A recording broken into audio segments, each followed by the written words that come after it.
Hello. Today we're talking about HDR photography. HDR stands for high dynamic range. What that basically is the range from the light to shadow in the photograph. So I took the way you normally do HDR photography is you take 3 photographs, one overexposed, one exposed correctly, and one underexposed, and match them together, and merge them together, and take your and make your HDR image that way. So I use Photoshop for mine, and these are my 3 images. Keep in mind that these images aren't perfect, so there's a lot. Maybe one of them could have been brighter, one of them could have been darker, whatever, but it just for time's sake or whatever, I just kind of just put it together, but you'll understand what I'm talking about. So this first image is the brighter image. The settings are down at the bottom of the screen. Basically, this is what you do. Your first image you take. Some people have a rule of thumb where it's like they do it by stops, like they do it maybe 1 stop brighter, then one that is properly exposed, and another one that is 1 stop darker. Or sometimes people use 5, 7, whatever. I just use 3 here just for, like I said, the purpose of just showing you what it's all about. So this is the lighter one.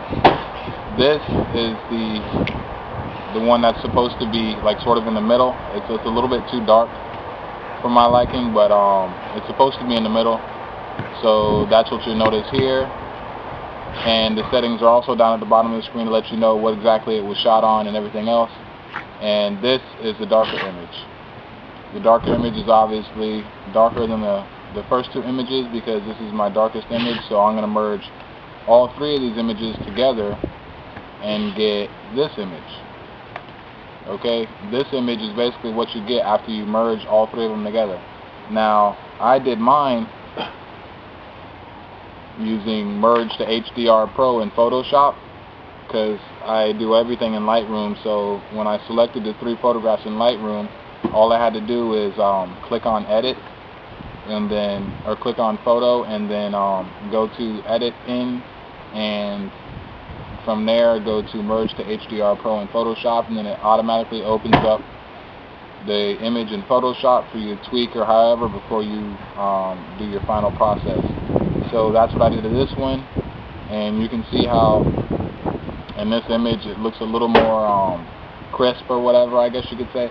I don't really use HDR a lot, so you probably won't see it in a lot of my work, but there's a lot of people out there who do. So this is one of the ways to do it. There's a few different ways and a few different software programs you can use to make your HDR images, but Merge to HDR Pro and Photoshop is what I use, and that's what I use for this one.